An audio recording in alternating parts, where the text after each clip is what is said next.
centrale à débattre avec nos invités déjà en place sur ce plateau. Je commence par Léonard Demanou. Léonard Demanou, bonsoir. Bonsoir, Arnaud. Alors, vous êtes vice-président du syndicat national des libraires et papetiers du Cameroun. Bienvenue sur le plateau du débrief. Merci, Arnaud. À côté de moi également, David Dassi. Bonsoir, David. Bonsoir. Vous êtes promoteur d'établissements scolaires. Votre établissement, c'est le complexe international bilingue Dada et Fils. C'est basé à Oudja? C'est basé à Ekounou. À Ekounou. Voilà. Avec nous également sur ce plateau, Charles Koun. Charles, bonsoir. Bonsoir Arnaud, bonsoir à tous les téléspectateurs de Canal 2. C'est une énième fois que je suis là. Je croyais que vous m'aviez censuré depuis longtemps. Assurément non. D'accord, ça me rassure. Donc nous sommes là, nous avons continué à mener nos activités syndicales jusqu'à aujourd'hui et nous récoltons les fruits que nous avons pu semer durant tout ce temps. Et nous sommes fiers d'être toujours au service des enseignants. Rassurez-vous, chaque fois que Canal 2 aura besoin de vous, il vous invitera. Vous êtes président du syndicat national des instituteurs contractuels et maîtres des parents. Bienvenue sur le plateau du débrief. À côté de vous, le professeur Marcelin Vunda Etoa. Bonsoir, professeur. Bonsoir, monsieur Nguefak. Vous êtes secrétaire permanent du conseil d'agrément des manuels scolaires. Bienvenue sur le plateau de débrief. Merci de votre invitation. Vous finissez à peine la 19e session du Conseil. On en parlera tout à l'heure. Dernier invité sur ce plateau, Daniel Najibert. Daniel, bonsoir. Bonsoir, M. Ngefak. C'est votre première sur le plateau du débrief. Merci d'être venu. Et même à Canal 2. Non. C'est pas la première à Canal 2. La première. Voilà, vous êtes éditeur, vous êtes coordonnateur du pôle des professionnels des métiers du livre. Merci d'avoir accepté notre invitation. Merci et bonne soirée à tous les téléspectateurs de Canal 2. Voilà. Exit donc la 19e session de la commission des manuels scolaires. C'était la semaine dernière ici à Yaoundé, consacrée au manuel du cours élémentaire première et deuxième année. Je vous propose quelques clichés de la dite session à travers ce reportage de Joël Diom3. 35 ans plus tard, les livres des classes du primaire prennent un coup de neuf. Le processus enclenché ce lundi 15 février à l'occasion de l'ouverture de la 19e session de la commission d'agrément du manuel scolaire à Yaoundé vise l'évaluation des manuels scolaires des classes de CE1, CE2, classe 3 et classe 4 pour les 6 prochaines années. Lors de sa prise de parole d'ouverture de cette session, le ministre de l'Éducation de base a évalué le chemin parcouru tout en se projetant. S'il n'y avait pas eu cette année la Covid-19, on n'aurait même pas entendu parler du problème des manuels scolaires. Aujourd'hui, nous sommes en train de parfaire la crédibilité de ces manuels, la crédibilité des choix qui sont faits, donc la crédibilité de leur agrément. La commission va scruter les livres de 29 éditeurs camerounais et 4 éditeurs étrangers, soit 75% de part de marché pour les éditeurs locaux. La commission devra effectuer des choix efficients, reposant sur un cahier de charges clair. Les livres qui doivent durer 6 ans doivent être des livres robustes. Ils doivent donc être des livres collés et cousus. Comme deuxième étape dans l'évaluation des manuels, l'évaluation des contenus. Elle est notée sur 50 points. L'un des éléments centraux de l'évaluation, c'est précisément l'évaluation des savoirs à la fin de chaque leçon. Après la cérémonie protocolaire, les différentes commissions ont débuté l'évaluation proprement dite. Et pour plus de transparence, l'examen des manuels scolaires en compétition s'effectue sous anonymat.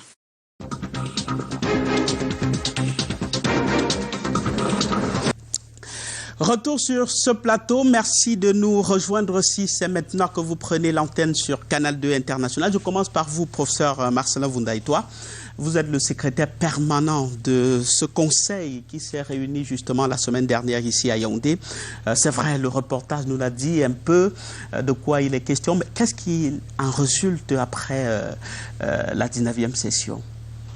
Alors la première chose qu'il faut dire et qu'il doit être entendu de tous, parce qu'on s'est souvent plaint que le Premier ministre a décrété que les livres restent 6 ans dans les programmes, mais chaque année il y a de nouveaux livres que les parents doivent acheter, c'est de comprendre que la décision du Premier ministre de passer à la politique du livre unique date de 2017 et que pour le premier cycle de l'enseignement secondaire général, tous les livres avaient déjà été évalués et sélectionnés sur la base des nouveaux programmes du secondaire qui dataient de 2014.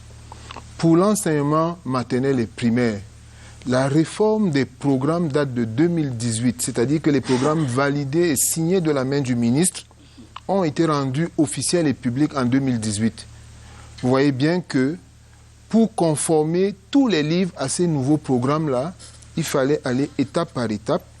L'année dernière, nous avons donc changé tous les livres de maternelle, de SIL CP, de nursery class 1 en class 2.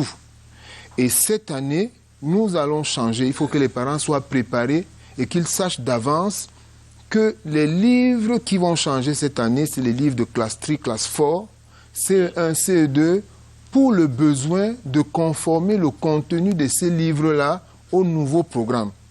Parce qu'on accuse l'école camerounaise d'avoir des programmes obsolètes, d'avoir des programmes qui ne sont pas arrimés à la réalité. Et quand on fait la réforme, la conséquence, c'est que les livres doivent être produits conséquemment. Et donc, cette année, les livres vont changer.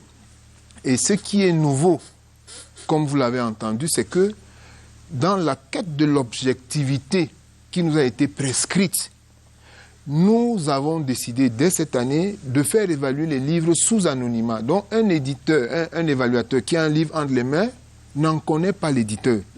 Et il peut donc évaluer objectivement. Et j'ai failli dire même qu'un éditeur qui aurait été intéressé au livre d'un éditeur, lorsque ce livre-là est anonymé, ça brouille un peu les pistes et ça rend un peu plus difficile la recherche de connivence et de connexion pour favoriser tel ou tel livre de tel ou tel éditeur. On peut donc dire qu'à l'issue de cette 19e session, les livres des classes élémentaires, cours élémentaires, première année et deuxième année, classe 3, classe 4, classe 4 sont déjà arrêtés. Les livres sont dans le processus. Nous avons présélectionné les meilleurs livres. Mais vous savez, un projet éditorial peut être amélioré. Donc le processus consiste pour les éditeurs dont les livres ont été sélectionnés de prendre en compte et d'intégrer dans la version finale qui va être mise entre les mains des élèves les corrections des évaluateurs et toutes les observations du secrétariat permanent pour que le livre qui va être mis sur le marché soit le meilleur livre possible. Alors, il faut combien d'années, professeur, pour qu'on arrive à avoir de nouveaux livres pour tout le cycle de la maternelle, primaire jusqu'au secondaire? Alors, il reste une année qui est l'année prochaine parce qu'en réalité, si vous changez tous les livres au même moment pour les arrimer à l'APC, les enfants des classes antérieures à ce changement ne pourront pas suivre. Si vous faites l'approche par les compétences de la CIL au CM2, les enfants qui sont déjà dans le circuit n'ont pas appris selon l'APC dans la classe intérieure. L'année d'après, ils sont perdus. C'est pour ça qu'il a fallu commencer l'APC à la base, à la CIL, et on va progressivement. L'année prochaine, pour répondre de façon plus directe à votre question, on aura bouclé la boucle avec les classes de CM1, CM2 pour le primaire. Et cette année, après la 19e session qui vient de s'achever, là, au courant mars, nous aurons la 20e session qui va concerner l'unique classe de terminale de l'enseignement secondaire général. Dans le sous-système anglophone, puisque Upper Six et Lower Six utilisent assez souvent les mêmes livres, on a bouclé la réforme et tous les livres qui sont inscrits sur les listes officielles pour l'enseignement secondaire anglophone ne vont pas changer pendant les 6 prochaines années. Alors, Daniel Nadjibert, quand vous avez écouté le professeur Vundaitwa avec toute cette batterie mobilisée pour la qualité du livre, vous êtes rassuré? Oui, nous sommes rassurés parce que... Est-ce que ça vous rassure en tant qu'éditeur? En tant qu'éditeur, nous sommes rassurés parce que au début, il y avait eu beaucoup de plaintes et au fur et à mesure, la commission a essayé de densifier les conditions et également de mettre en place un dispositif pour nous rassurer. Par exemple, cette année-ci, au lieu de donner 7 livres standards, nous donnons 3 livres normaux et 4 livres sans... Enfin, 4 livres anonymés. C'est-à-dire, les couvertures sont blanches. C'est un peu la nouveauté pour permettre une évaluation objective, comme le disait pas d'indication sur les auteurs, pas d'indication sur les éditeurs. Et donc, ça nous permet au moins de voir que la compétition va se jouer et les éditeurs ont tous les mêmes chances de réussir. Maintenant, ce qui va nous départager, c'est la qualité des produits que nous présentons auprès de la commission. Alors Charles Koum revoit les contenus des manuels du primaire aujourd'hui. Pour vous, enseignants et syndicalistes du secteur de l'enseignement, justement, ça répond à quels besoins concrètement? Permettez-moi de déposer un peu ma casquette de syndicaliste d'abord pour apprécier le travail qui a été fait jusque-là depuis 2017. Depuis la décision du Premier ministre chef du gouvernement de recourir à la logique ou à la politique du livre unique, cette politique-là a visé véritablement les parents qui souffraient déjà du poids de l'éducation qui reste encore très cher au Cameroun. Donc nous nous posons dans l'optique d'encouragement, dans l'optique de magnifier les efforts qui sont faits dans ce sens, notamment les efforts du Conseil national d'agrément des manuels scolaires, qui essaie tant bien que mal de pouvoir nous sortir chaque année les livres les plus à même de répondre aux besoins éducatifs de nos petits-enfants. Maintenant, si je reprends ma casquette de syndicaliste, je voudrais quand même noter quelques petits points à améliorer. Il faut dire que... On va entrer dans les contenus, mais je voudrais que vous vous prononciez un peu sur le besoin que cela répond actuellement, la revue des contenus des manuels scolaires. Un besoin uniquement centré sur l'amélioration de l'offre éducative, l'amélioration de la qualité de l'éducation, l'amélioration la simplification des méthodes d'enseignement, parce que ces livres-là, comme vous l'avez suivi tout à l'heure, le professeur l'a dit, c'est des livres qui répondent aux nouvelles approches par compétences, qui visent à rendre l'élève beaucoup plus professionnel, beaucoup plus à même de répondre aux besoins qui se posent dans son environnement direct. Nous ne voulons plus former cet élève-là qui récite tout ce qu'il aura appris à l'école, comme nous l'avons fait auparavant avec nos anciens maîtres, nous récitions. Maintenant, il est question que l'élève puisse mettre en pratique ce qu'il a reçu de l'éducation pour pouvoir répondre aux problèmes qui se posent dans son environnement immédiat. Donc, c'est ça la compétence.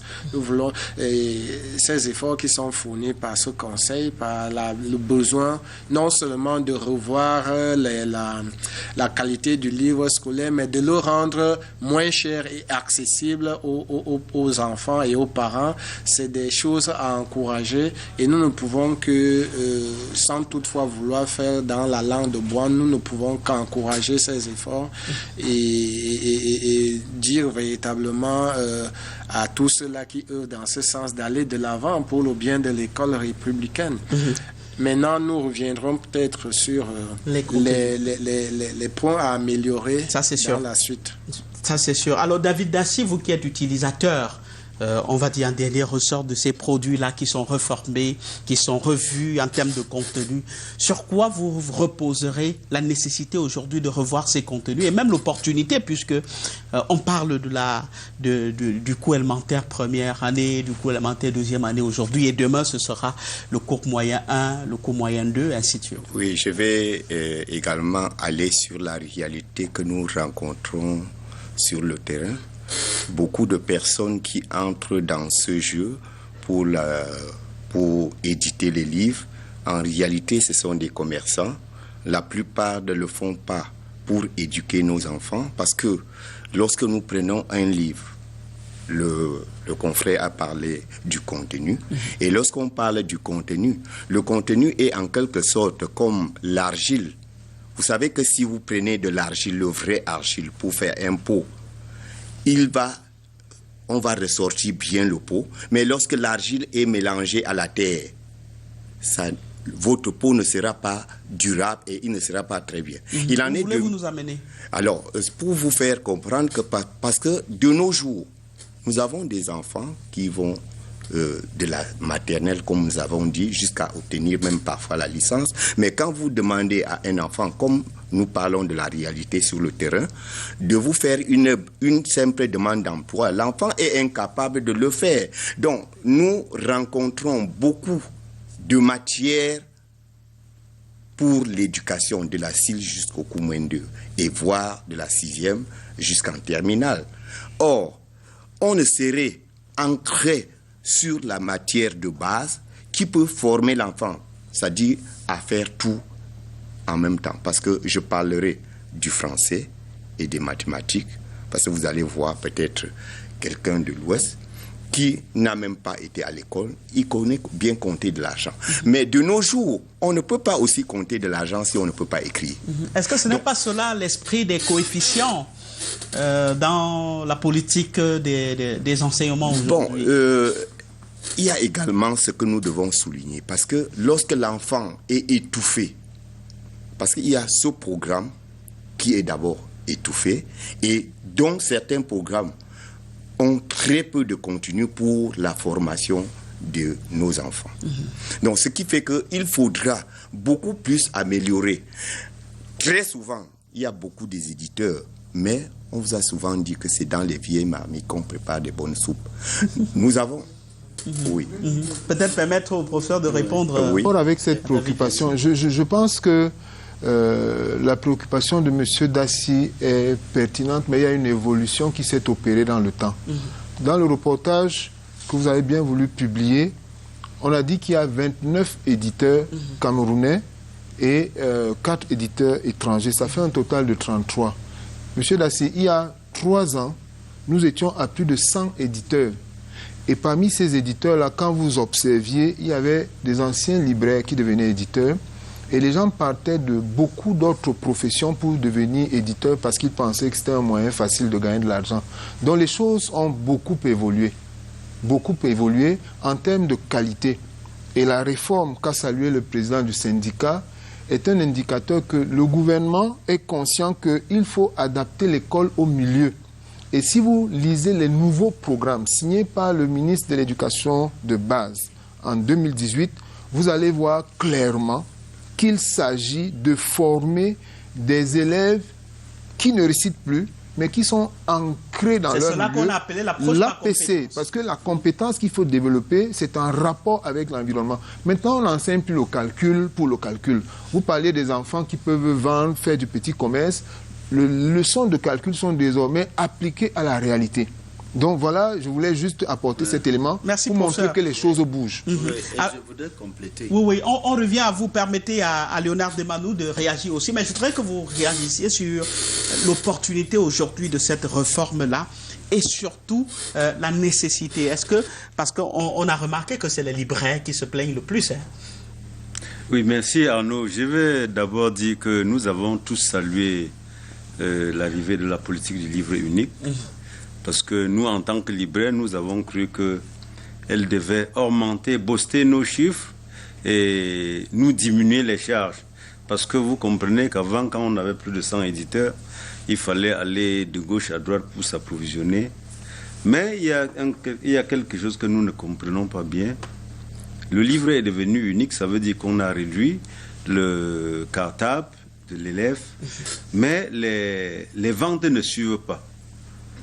Ça veut dire en quelque sorte dire que nous ne comprenons pas, est-ce que les parents n'ont pas les moyens de s'approprier de tous les manuels scolaires, ou bien est-ce que c'est une question de pauvreté nationale? Parce que nous serions attendus à ce que, comme le livre est devenu unique, que le dernier parent puisse acheter tous les livres. Si vous prenez l'exemple de la maternelle, il y a quelques années, il y avait plus de 6 manuels à 8. On parle même de 11. Qui coûtaient 11 manuels. Plus de 23 000. Aujourd'hui, on est passé de 11 à 3. Aujourd'hui, nous sommes passés de 11 à 3 et les 3 coûtent dans les 3 200. 3 000, pas 3 200, c'est 3 000, et pas plus. Là, jusque-là, nous sommes toujours surpris qu'à présent, nous sommes au mois de février, il y a encore des parents qui courent pour demander est-ce que vous avez tel manuel. de la maternelle. Donc nous pensons que... Et quand vous essayez d'analyser la situation, où est-ce que vous identifiez le problème? Nous pensons Pour que vous, le problème est à quel niveau? Le problème de fond, c'est un problème du panier de la ménagère, c'est-à-dire la pauvreté en tant que telle. Nous pensons vraiment que c'est là, parce que si ce n'était pas ça, le livre serait acheté comme des bouts de pain. Donc la réforme n'a pas de souci, selon les libraires. Nous n'avons jamais dit non à la réforme. C'est une bonne chose. Monsieur Defa, si le constat du vice-président national du SINALIPAC est exact, alors il faut doublement saluer la réforme, parce que ça aurait été pire si les livres avaient continué à coûter cher. Le peu qu'ils vendent maintenant que les livres coûtent moins cher, ils ne l'auraient pas vendu, ils ne l'auraient pas fait comme chiffre.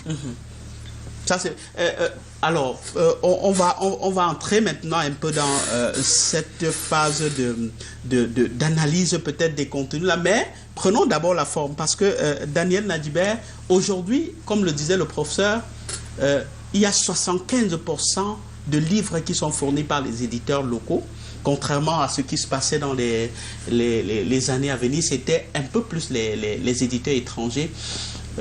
Est-ce à dire que les éditeurs locaux se sont assagis, ont pris un peu plus de poids?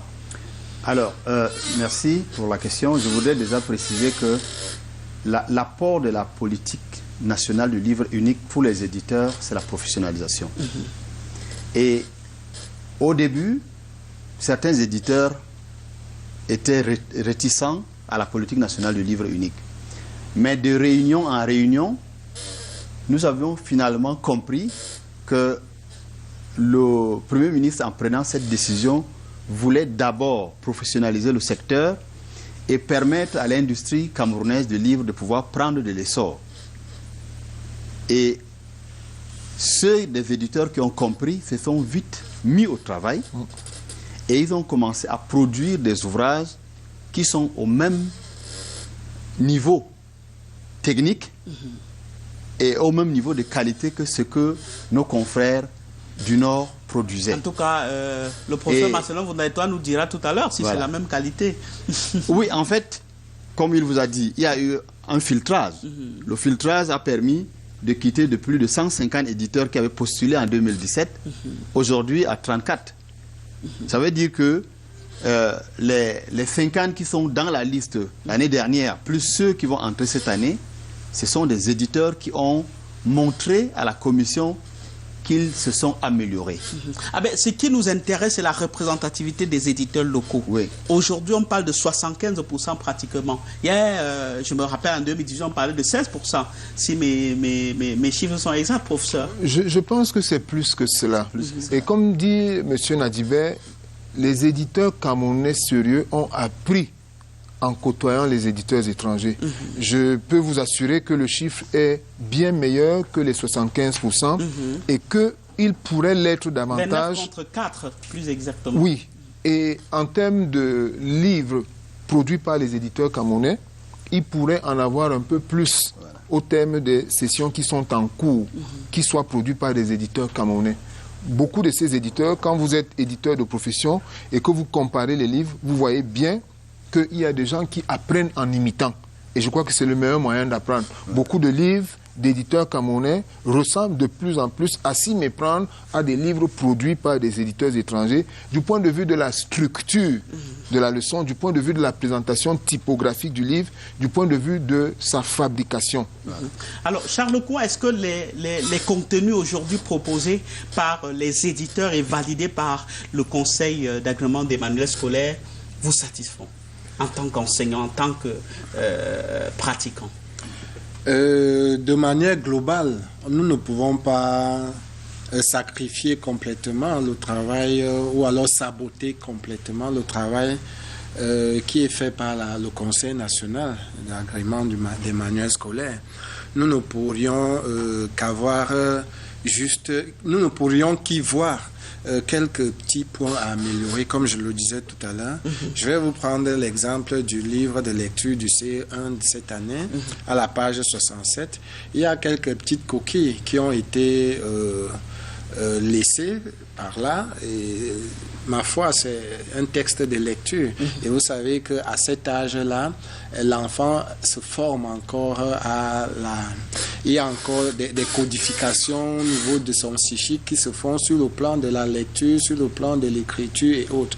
Et lorsqu'il est confronté dans son texte de lecture à quelques petites fautes, quelques petites coquilles, ça pose véritablement un problème dans sa manière de pouvoir engranger les connaissances qui lui sont enseignées. Donc, il y a des petites coquilles comme celle-là, mais de manière globale, je reconnais qu'aucune œuvre humaine n'est parfaite, mais de manière globale, le travail est très bien apprécié, étant donné qu'il va en droite ligne avec les nouvelles approches pédagogiques qui sont à l'honneur de nos jours et qui mettent l'accent sur la compétitivité de l'enfant face à son environnement immédiat, son environnement social. Mais comme je l'ai dit tout à l'heure, mon problème n'est pas le livre scolaire, puisque ce livre est calqué sur un système éducatif qu'il faut revoir. J'aurai le temps peut-être d'y revenir, si vous le permettez. Mais non, je voudrais juste... Que faut-il revoir? Mais de manière globale, le système éducatif camerounais. Vous savez que la loi numéro 98/004 du 4 avril 98 portant loi d'orientation et d'éducation au Cameroun dit clairement à son article 4 que il faut former un citoyen, il faut former un citoyen épanoui sur le plan intellectuel, sur le plan moral, sur le plan physique, sur le plan civique, de manière à ce qu'il puisse s'insérer harmonieusement dans la société en tenant compte des aspects, des facteurs économiques, politiques et autres. Et vous avez l'impression que ce n'est pas ce qui est fait? Attendez, le prochain article, l'alinéa 1 du prochain article, c'est-à-dire l'article 5, dit clairement que le citoyen doit être enraciné dans sa culture, mais ouvert au monde et soucier du bien commun, de l'intérêt général.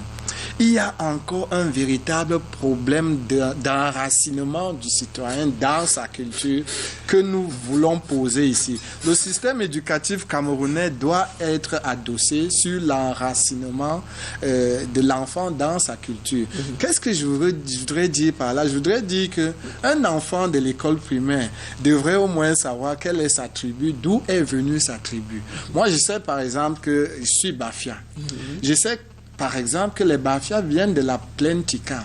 Mais combien de nos enfants, ceux qui sont Ewondo, ceux qui sont Bassa, ceux qui sont Bamleke, il faut que l'enfant soit très enraciné. On va quand même beaucoup solliciter.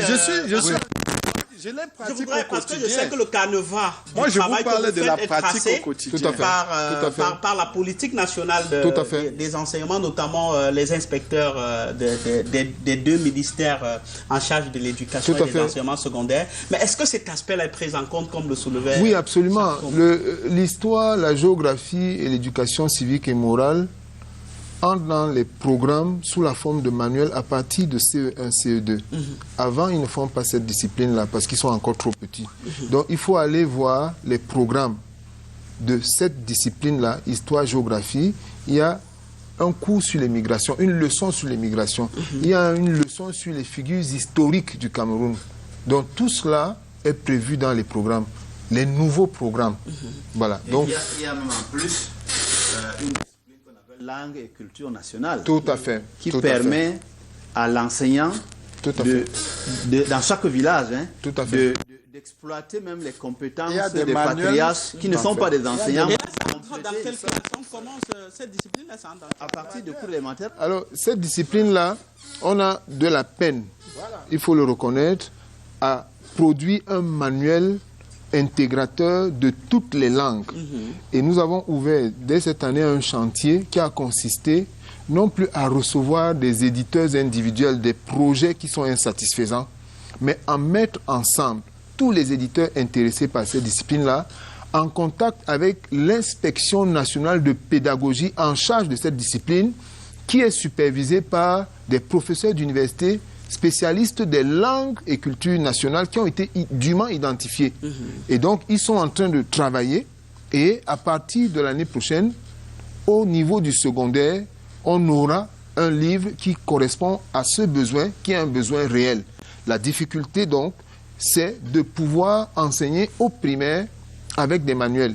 Parce que le programme prévoit des outils, pas nécessairement des manuels. L'Atlas des langues camerounaises, ça fait partie des outils que les enseignants doivent avoir en classe pour pouvoir enseigner un cours de langue.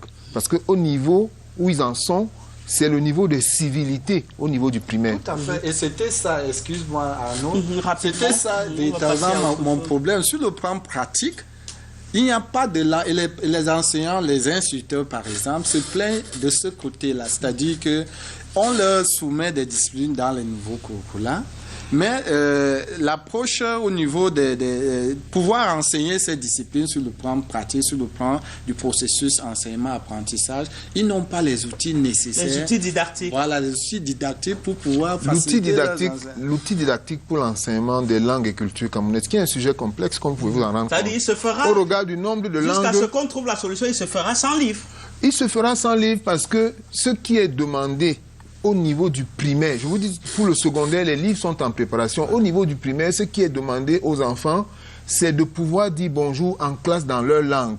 Et dans la diversité des élèves, on n'a pas besoin d'un outil. Le maître demande à chaque enfant comment on dit bonjour dans sa langue, comment on prononce les mots de civilité les plus... Comment il évalue, professeur? Le but... Parce que le professeur n'est pas censé connaître toutes ces langues-là.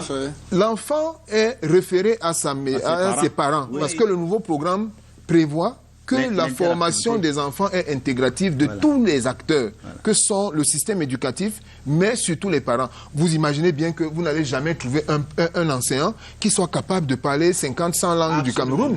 C'est pour ça que l'enfant va à la maison, il échange avec ses parents, on lui dit comment on dit bonjour, on lui écrit ça même quelque part, et l'enseignant vient fédérer tout ce matériau en classe. C'est quelque chose d'extrêmement complexe. Alors, David Daci, ça fait 3 ans que cette nouvelle politique est sur pied. Aujourd'hui, qu'est-ce que, pour vous, cela a amélioré dans la pédagogie aujourd'hui dans les établissements scolaires? Déjà, nous avons mis sur pied l'enseignement de langue, et qui se fait d'une manière très constante. Alors, qu'est-ce qu'on fait? Nous avons choisi une journée comme la journée de vendredi, tel que le professeur a dit. Alors, chaque enfant vient avec... c'est l'expérience de votre établissement? Oui. Chaque enfant vient avec un thème. Ça dit que soit peut-être la préparation d'un mets, parce qu'on part du concret, parce que la diversité de langues est quand même beaucoup. Si nous parlerons du mets qui est régulier dans la famille, l'enfant viendra montrer la préparation de ce mets en sa dialecte. Tout à fait. Donc, ce qui fait que, puisque nous avons constaté que si, par exemple, il faut aller à la culture camerounaise, ça dit qu'il sera très difficile de ressortir un livre purement, puisque nous avons de diversité de langues, qu'on ne pourra pas le faire. Maintenant, revenons sur les réformes engagées avec le Conseil des agréments des manuels scolaires depuis 3 ans. Vous pensez que cela a apporté quoi de manière concrète dans la pédagogie aujourd'hui dans les établissements scolaires? Moi, je pense qu'il serait nécessaire que le gouvernement essaie de penser au matériel didactique. C'est-à-dire qu'on pourra introduire lors de l'apprentissage de cette langue. Tout à fait. Et également, je demanderai également, soit peut-être que le pouvoir public doit également aider les formateurs des formateurs, qu'à partir de l'école de formation, qu'on introduise une langue. Soit peut-être, on peut choisir une langue, soit peut-être chez les Boulous, on choisit une langue, chez les Ewondo, chez les Bamileke, au nord. Et là, on peut apprendre peut-être ou former certains enseignants qui pourront peut-être enseigner aux petits-enfants. Oui, rapidement. Oui, je voulais dire que monsieur le fondateur a parfaitement raison en évoquant la question des matériels didactiques. Il y a quelque chose qui est passé inaperçu parce que les gens sont focalisés sur les manuels. Le ministre de l'Éducation de base a signé, il y a près d'1 mois, la liste exhaustive des matériels didactiques, à la fois pour les écoles, parce que les matériels didactiques ne sont pas simplement à acheter par les parents, mais il y a une liste de matériels didactiques. à acheter par les écoles et il y a une liste des matériels didactiques à acheter et à posséder à titre individuel par les élèves. Cette liste-là est signée, donc c'est un besoin qui est pleinement satisfait déjà, mais la difficulté va être de trouver des fournisseurs de ces matériels et de les normatiser. Alors, je reviens à vous, Léonard Desmanoux. Aujourd'hui, je l'ai dit, c'est les libraires qui sont un peu, comme on dit, à la traîne avec cette réforme. Comment vous pensez faire? Quelles sont les propositions que vous faites pour raviver un peu le secteur de la librairie? Merci Arnaud, mais je veux vous dire que dès l'entrée de la politique du livre unique, les libraires avaient fait des propositions. Parce que vous voyez, la politique du livre unique est venue quand les libraires avaient d'énormes stocks. Puisqu'on partait d'une matière de 8 livres à 1 livre. Bon, nous avons fait la proposition qu'on pouvait échelonner. C'est-à-dire, comme heureusement la commission le conseil s'est rattrapé, parce qu'au départ, il était question de changer tous les manuels tout d'un coup.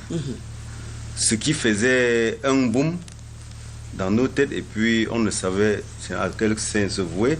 Bon, il est vrai, ça en a été ainsi pour les classes de la 6e en 3e, comme l'a dit le professeur. Et ça nous a coûté beaucoup, parce que chaque libraire en ce moment, 2017-2018, a perdu au moins les 2 tiers de son capital. Au moins, on est rassuré qu'aujourd'hui, les problèmes de rupture de stock, les problèmes de pénurie n'existent plus. Il y a plutôt de la mévente. Les problèmes de rupture, les problèmes de pénurie ne peuvent pas, non pas cesser totalement. Il y a toujours quelques éditeurs que je ne citerai pas, que parfois avant la rentrée, il faut attendre 1 mois avant la rentrée ou bien 2 semaines avant la rentrée pour que les livres se retrouvent sur le marché. Ou bien, chez d'autres, à peine la rentrée a commencé, que les stocks sont insuffisants.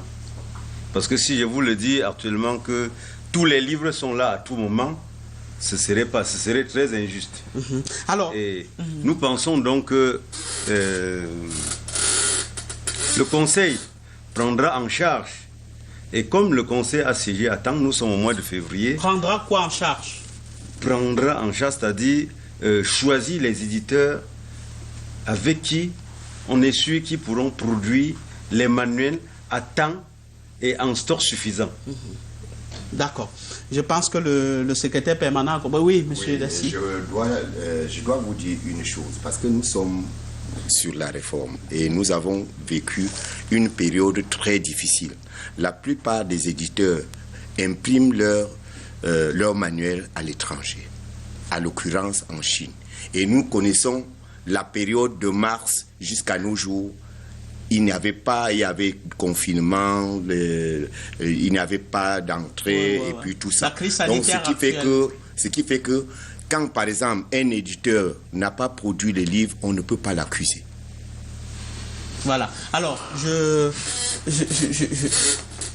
m'incline vers l'éditeur pour qu'il nous dise ce qui se passe. Est-ce que vous allez aussi vous adosser sur la crise sanitaire actuelle pour dire que c'est ça qui cause la pénurie ou bien la rupture de stock? Oui, c'est l'une des causes. Vous savez, l'objectif, n'est-ce pas, du gouvernement camerounais, c'est de professionnaliser tous les métiers du livre. Dans les métiers du livre, nous retrouvons les imprimeurs. Mais ça, c'est un volet encore délicat. Parce qu'au Cameroun, on n'a pas de grandes chaînes de production du livre. Certaines structures ont acquis des équipements, mais ils n'ont pas la ressource humaine compétente pour pouvoir finaliser l'assemblage et l'encollage des livres. La plupart le font manuellement. Et ce qui fait que si on ferme les frontières du Cameroun, on dit produisez, je peux vous dire que le retard sera au moins de 1 an. Mais est-ce que cela ne vous donne pas des idées à enrichir? Ça nous donne les idées et je pense enrichir les ressources au niveau local. Le syndicat des imprimeurs a commencé à travailler avec le Conseil national d'agrément. Nous, les éditeurs même, ça nous plairait de travailler avec nos frères au niveau local Mais pour l'instant, malheureusement, nous sommes contraints de produire à l'international. Alors, professeur, je voudrais qu'on entre dans les contenus. Il y a des contenus qui ont été fortement polémiques dans les années précédentes, des thèmes parfois incommodes à certains niveaux d'enseignement. Quand on a une situation comme celle-là, on va dire quoi? Est-ce que c'est l'incompétence des éditeurs? Est-ce que c'est l'inattention du conseil? Ou est-ce qu'on met le tort dans des fautes de contenu? Avec votre permission, M. Gueffak, je voudrais revenir sur l'intervention du vice-président national du syndicat des libraires, parce que la question qu'il pose est centrale. Il a dit deux choses tout à l'heure. La première, c'est qu'au moment de la réforme, les libraires avaient de gros stocks qui leur ont causé un préjudice financier énorme. Nous avons débattu de cette question et nous continuons de débattre de cette question avec les libraires. Je voudrais dire ici ce qu'était la pratique à cette époque. Quand vous aviez 6-7 livres pour la même matière au programme, le marché était partagé par tous les éditeurs qui avaient des livres. C'est-à-dire que si vous faisiez livre mathématiques SIL, vous avez 5 concurrents qui font le même livre mathématiques SIL, vous ne pouviez pas imprimer des quantités sans tenir compte des capacités de vente des autres et de leur entregent qui leur permettait d'avoir leurs établissements qui choisissaient leurs livres. Ça veut donc dire que les éditeurs imprimaient de petites quantités. Et les libraires qui devaient prendre les livres chez tous ces éditeurs-là ne pouvaient pas prendre de grosses quantités. Ils prenaient donc de petites quantités chez chacun de ces éditeurs-là parce qu'il n'y aurait pas eu de la place pour mettre les 200 000 livres d'un seul éditeur alors qu'il y a 5 concurrents qui ont les mêmes chances de vendre le manuel. Donc, ça réduit donc considérablement les quantités qu'un libraire peut mettre en stock. Deuxième chose, à l'époque de la pluralité des manuels, les libraires faisaient la loi aux éditeurs parce qu'il suffisait qu'ils ne prennent pas votre livre et ils prenaient le livre de votre concurrent qui, lui, exposé, avait plus de chances de se vendre. Conclusion, ce qui se pratiquait à cette époque-là, c'était le dépôt-vente essentiellement. C'est-à-dire que vous êtes éditeur, vous avez fait le livre, vous avez payé, vous venez voir un libraire, il vous dit qu'il n'a pas d'argent. Il prend les livres en dépôt-vente et vous avez intérêt parce que vos livres doivent être en vitrine. Vous lui déposez les livres et quand il vend, il vous paye. On a dit aux libraires, apportez-nous les factures de tous ceux d'entre vous qui ont acheté des livres de façon ferme, qui ont payé, parce que les stocks qu'ils réclament doivent être des stocks qu'ils ont achetés pour avoir un manque à gagner. Bien sûr. Et nous leur avons dit, donnez-nous toutes les factures, on va confronter vos factures avec les factures que vous ont délivrées les éditeurs qui sont les propriétaires de la marchandise. Jusqu'aujourd'hui, on n'a pas eu d'écho. Moi, je vous dis, j'ai discuté avec le président, M. Ngassa Apollinaire, du syndicat des libraires, à Douala, à l'occasion d'une assemblée générale.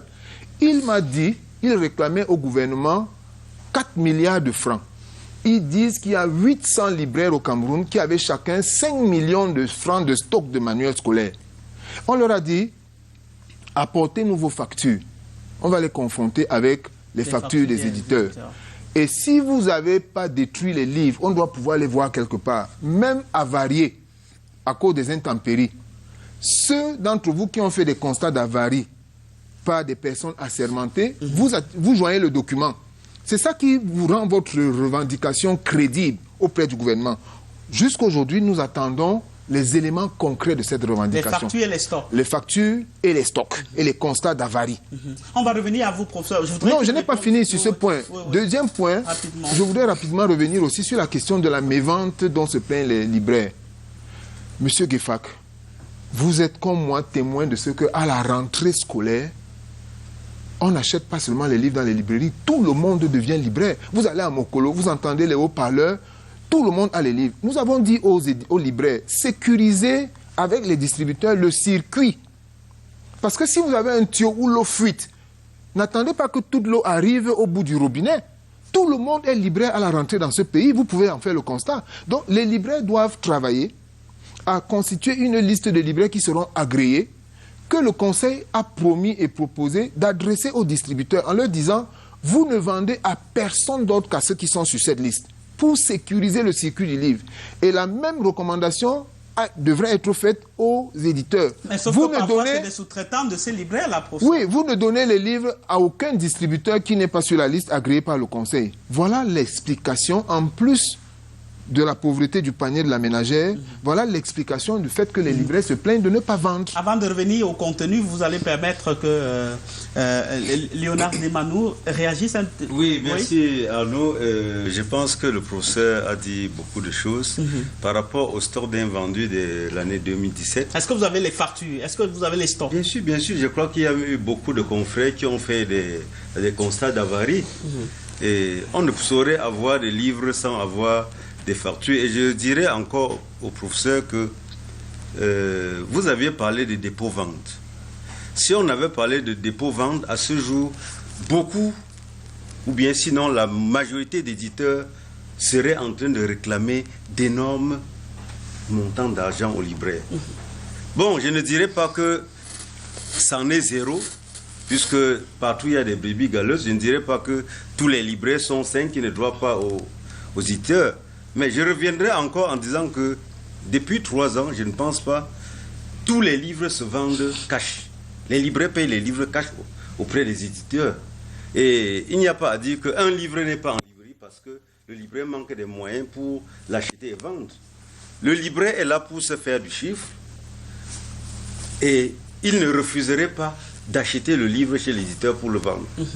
Et non seulement ça, le libraire a une portée culturelle.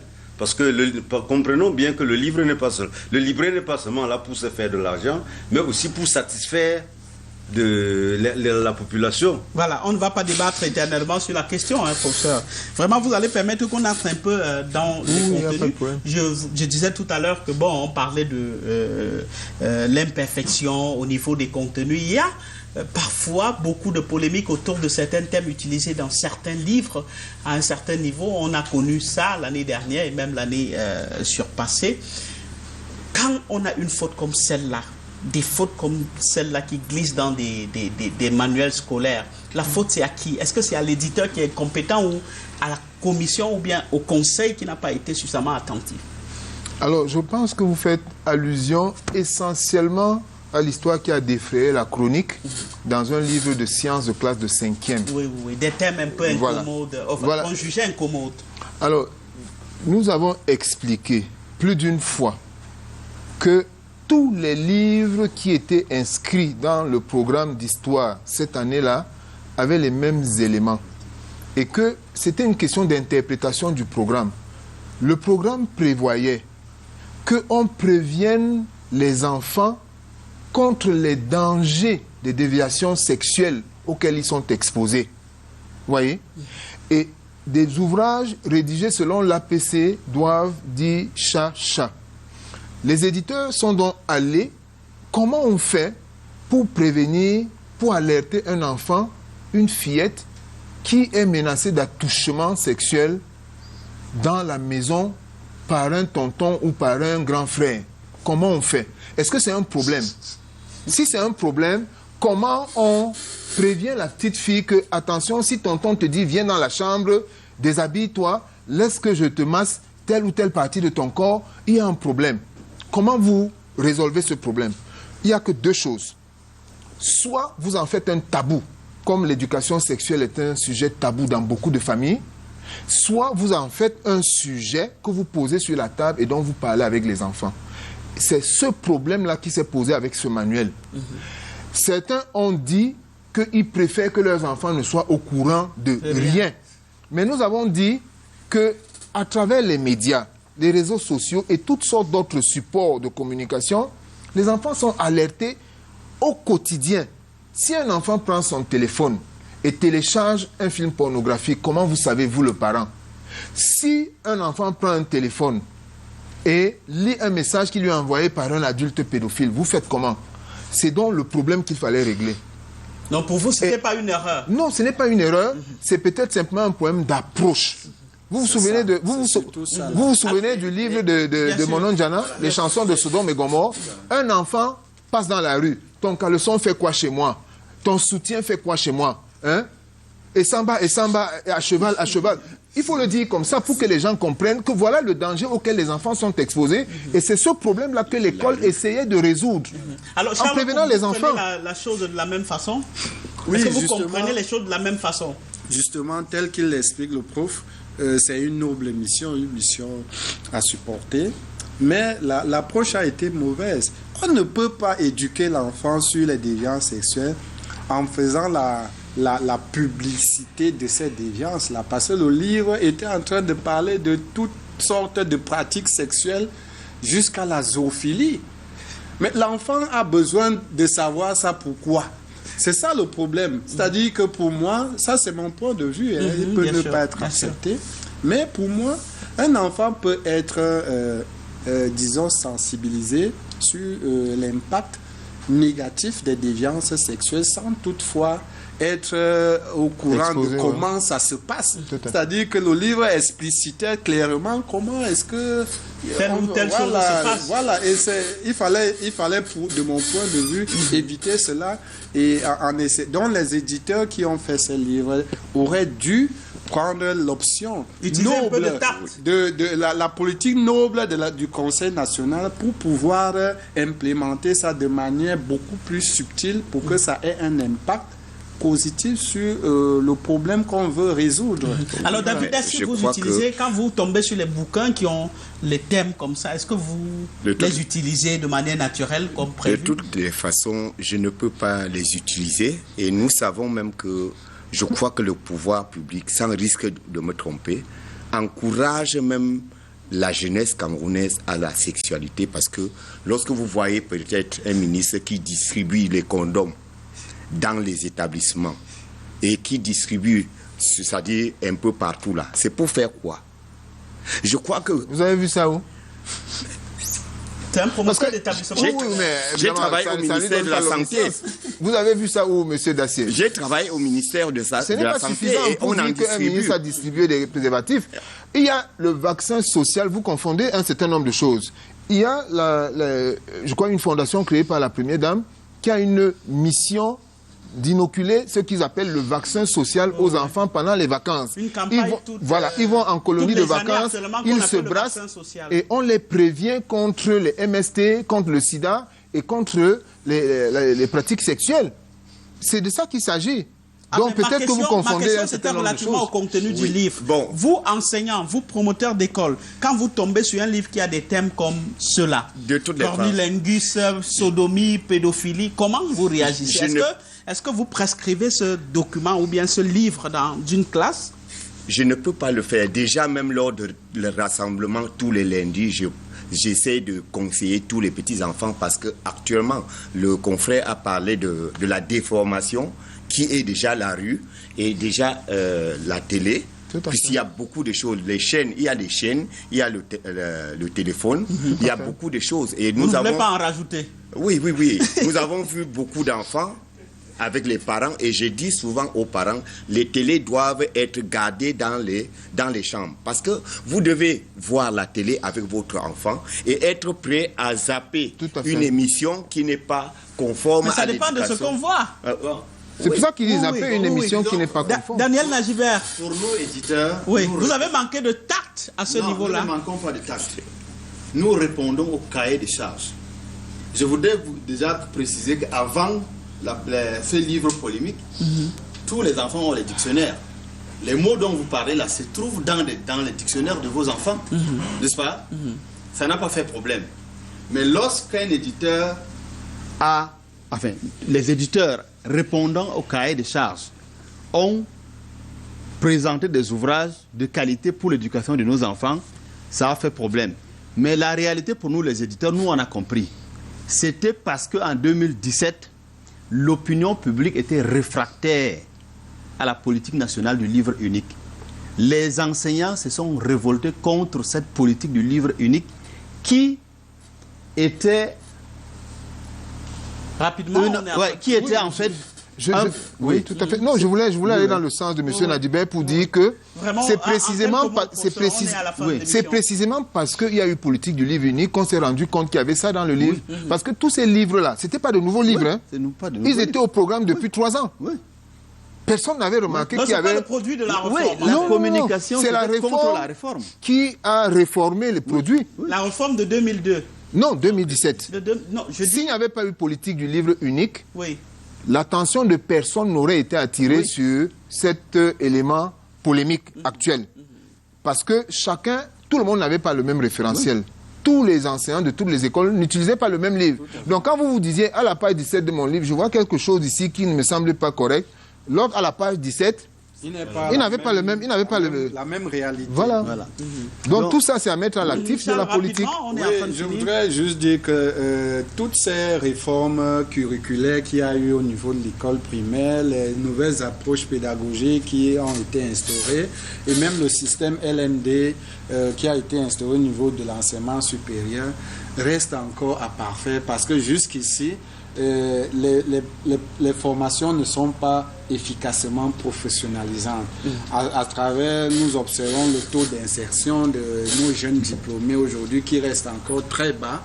Ça veut dire que la professionnalisation des enseignements n'est pas encore totalement atteinte malgré tous ces efforts. Monsieur Koum, est-ce que vous connaissez... Mais je donne une dernière parole à Léonard Desmanoux.